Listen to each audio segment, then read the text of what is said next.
Berita utama kembali bersama saya Cindy Permadi. Saudara, setelah beberapa kali menjalani pemeriksaan terkait kasus yang menjerat ex-caleg PDIP Harun Masiku, Sekretaris Jenderal PDIP Hasto Kristianto ditetapkan sebagai tersangka.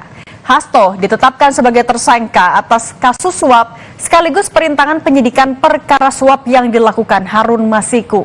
Suap dilakukan untuk memuluskan langkah politisi PDIP Harun Masiku menjadi pengganti antar waktu untuk caleg PDIP Nazarudin Kemas di Dapil 1 Sumatera Selatan kala itu. Dalam pernyataan resminya, KPK menyebut Hasto memiliki sejumlah peran. Sementara keberadaan Harun Masiku yang terjerat kasus suap pergantian antar waktu atau PAW anggota DPR RI periode 2019-2024 hingga kini belum diketahui. Penetapan Hasto sebagai tersangka tercantum dalam surat perintah penyidikan yang diterbitkan KPK per tanggal 23 Desember 2024. KPK menyatakan telah mengumpulkan sejumlah bukti untuk penetapan Hasto sebagai tersangka. Tak hanya Hasto, orang kepercayaannya yakni Doni Tri Istiqomah juga ikut ditetapkan sebagai tersangka. Hasto disebut mengatur dan mengendalikan Doni untuk melobi anggota KPU saat itu, Wahyu Setiawan, untuk menetapkan Harun Masiku sebagai anggota DPR RI terpilih dari Dapil 1 Sumsel. Perkara dugaan tindak pidana korupsi yang dilakukan oleh tersangka HK bersama-sama dengan Harun Masiku dan kawan-kawan berupa pemberian sesuatu hadiah atau janji kepada Wahyu Setiawan selaku anggota Komisi Pemilihan Umum Republik Indonesia periode 2017 sampai dengan 2022 bersama-sama dengan Agustiani Tio F terkait penetapan anggota DPR RI terpilih 2019-2024. KPK juga menjerat Sekjen PDIP Hasto Kristianto dengan pasal perintangan penyidikan atau obstruction of justice. Ketua KPK Setio Budianto menyampaikan bahwa Hasto diduga terlibat perintangan penyidikan secara langsung dan tak langsung. Setio juga mengatakan Hasto mengumpulkan beberapa saksi terkait kasus suap yang melibatkan Harun Masiku. Ia disebut mengarahkan, memberikan doktrin, serta memberikan penekanan pada saksi agar tidak memberikan keterangan yang memojokkan kepada yang bersangkutan. Penyidikan perkara dugaan tindak pidana korupsi yang dilakukan oleh tersangka HK dan kawan-kawan, yaitu dengan sengaja mencegah, merintangi, atau menggagalkan secara langsung atau tidak langsung penyidikan perkara dugaan tindak pidana korupsi terkait penetapan anggota DPR RI terpilih 2019-2024 yang dilakukan oleh tersangka HM bersama-sama dengan Saiful Bahri. Ketua KPK Setio Budianto juga menyampaikan bahwa Hasto Kristianto memerintahkan Harun Masiku untuk merendam ponselnya sehingga tidak dapat dijadikan barang bukti. Tidak hanya itu, Setio menyebut Hasto diduga meminta Harun Masiku untuk melarikan diri. Saudara HK memerintahkan salah satu pegawainya di Jalan Sultan Syahrir yang biasa digunakan sebagai kantor untuk menelpon kepada HM dan memerintahkan supaya merendam HP dalam air dan segera melarikan diri. Bahwa pada tanggal 6 Juni 2024, sebelum saudara HK diperiksa sebagai saksi oleh KPK, saudara HK memerintahkan kepada salah satu pegawainya untuk menenggelamkan HP yang dalam penguasaan pegawai tersebut agar tidak ditemukan oleh KPK. Sedangkan terkait kasus suap pergantian antar waktu anggota DPR RI periode 2019-2024, Ketua KPK Setio Budianto menyebut sebagian uang suap Harun Masiku agar lolos di DPR berasal dari Sekjen PDIP Hasto Kristianto. Hasto diduga mengatur dan mengendalikan orang kepercayaannya, Doni Tri Istiqomah, untuk aktif mengambil dan mengantarkan uang suap kepada anggota KPU periode 2017-2022 Wahyu Setiawan dan diserahkan melalui Agustiani Tio Fridelina yang merupakan orang kepercayaan Wahyu. Sebagian uang yang digunakan untuk menyuap berasal dari saudara HK. Bahwa dalam proses perencanaan sampai dengan penyerahan uang tersebut, saudara HK mengatur dan mengendalikan saudara Saiful Bahri dan saudara DPI dalam memberikan suap kepada Komisioner KPU Wahyu Setiawan. Saudara HK mengatur dan mengendalikan saudara DPI untuk menyusun kajian hukum pelaksanaan putusan MA dan surat permohonan pelaksanaan permohonan fatwa MA kepada KPU. Saudara HK mengatur dan mengendalikan saudara DPI untuk melobi anggota KPU agar dapat menetapkan HM sebagai anggota DPR RI terpilih dari Dapil 1 Sumsel.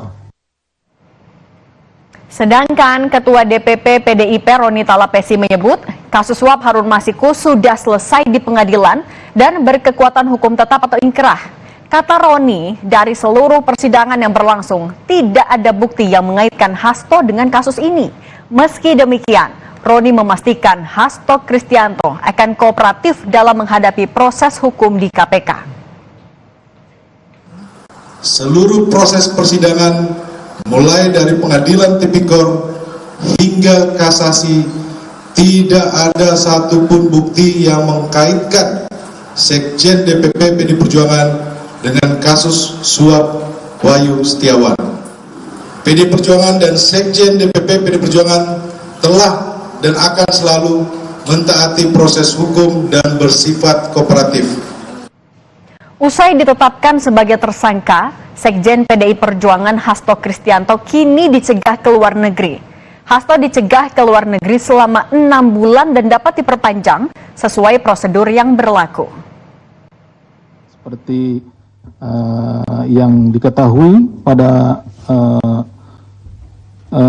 SOP yang kita miliki atau POB yang kita miliki, ketika ini naik juga diikuti dengan pencekalan, ya, pencekalan terhadap yang bersangkutan, kemudian juga terhadap orang-orang yang memang berkaitan dan kita duga bahwa dia memiliki informasi dan akan menyulitkan apabila dia berada atau keluar negeri seperti itu. Jadi pencekalan serta-merta kita lakukan.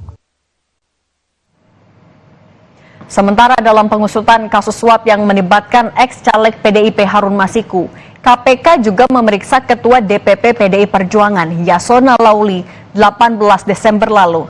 Sebagai Ketua DPP PDI Perjuangan, Yasona mengaku ditanya penyidik KPK mengenai permintaan fatwa ke Mahkamah Agung terkait perbedaan tafsir antara KPU dengan DPP PDI Perjuangan soal pencalonan legislatif. Sedangkan dalam kapasitasnya sebagai Menteri Hukum dan HAM periode 2019-2024, penyidik KPK menanyai terkait perlintasan Harun Masiku. Kapasitas saya sebagai Menteri, saya menyerahkan tentang perlintasan Harun Masiku. Itu saja. Paling kan itu nggak ada yang profesional, penyidik sangat profesional, ya, menanyakan sesuai dengan posisi saya sebagai Ketua DPP. Ya, kemudian posisi saya sebagai Menteri Hukum dan HAM mengenai perlintasan Harun Masiku. Itu saja. Pemeriksaan Yasona diduga untuk mendalami keterangan pelaksana tugas Dirjen Imigrasi Safar Muhammad Godam yang menyebut pencekalan terhadap Harun Masiku sudah berakhir sejak 13 Januari 2021. Ini artinya Harun Masiku tidak dicegah untuk bepergian ke luar negeri sampai ada permintaan baru dari pihak KPK. Dari pihak KPK sendiri, juru bicara KPK, Tessa Mahardika menyebut Harun Masiku sudah masuk dalam daftar pencarian orang, sehingga bisa langsung diamankan oleh pihak imigrasi jika diketahui akan pergi ke luar negeri. KPK pun telah kembali menerbitkan surat daftar pencarian orang untuk tersangka suap PAW anggota DPR RI 2019-2024 Harun Masiku.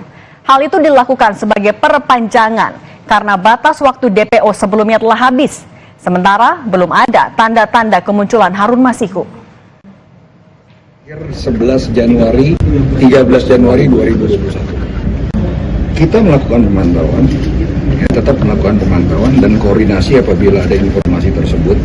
Namun kewenangan tersebut adalah kewenangan daripada instansi pemohon yang menangani kasus tersebut. Terakhir komunikasi berdasarkan surat dari kita mempertanyakan kembali status daripada pencegahan Harun Masiku dengan surat pada tanggal 11 Desember 2024. Ini tidak dicegah. Berarti orang ini tidak dicegah untuk bepergian ke luar negeri. Sebelum menghilang, Harun Masiku terdeteksi terbang ke Singapura melalui Bandara Soekarno-Hatta pada 6 Januari 2020. Keesokan harinya, Harun Masiku diketahui kembali ke Indonesia dan terekam melalui CCTV Bandara Soekarno-Hatta. Sehari berselang, KPK menangkap tangan suap pejabat KPU kala itu untuk mekanisme PAW di DPR RI periode 2019-2024. Pada tanggal 9 Januari 2020, Harun Masiku ditetapkan sebagai tersangka oleh KPK. Kemudian masih di bulan Januari 2020, nama Harun Masiku masuk daftar pencarian orang oleh KPK yang kini pada Desember 2024 telah diterbitkan kembali untuk perpanjangan. Sementara di bulan Juli 2021, nama Harun Masiku juga telah dimasukkan dalam daftar Red Notice Interpol. Dalam kasus suap pergantian antar waktu atau PAW, anggota DPR RI periode 2019-2024 yang melibatkan Harun Masiku, 3 orang telah menjalani vonis, yakni Komisioner KPU periode 2017-2022, Wahyu Setiawan, dan Agustiani Tio Fridelina, orang kepercayaan Wahyu, yang disebut menerima suap sebesar $19.000 Singapura dan $38.350 Singapura pada periode 16 Desember 2019 sampai 23 Desember 2019. Wahyu divonis 7 tahun penjara dan telah mendapat pembebasan bersyarat sejak 6 Oktober 2023. Sementara Agustiani divonis 4 tahun penjara. Saiful Bahri yang dulu merupakan kader PDIP dan ikut berperan selaku pemberi suap divonis 1 tahun 8 bulan penjara. Kasus suap yang menjerat Harun Masiku telah menyeret sejumlah nama, baik yang sudah menjalani vonis maupun mereka yang baru ditetapkan sebagai tersangka. Salah satunya Sekjen PDIP Hasto Kristianto. Meski demikian, sosok Harun sendiri hingga kini belum diketahui keberadaannya. Penetapan tersangka baru dalam kasus ini pun diharapkan dapat mengungkap tuntas kasus suap yang sudah bergulir sejak tahun 2020. Dan tetap bersama kami, usai jeda berita utama akan kembali dengan informasi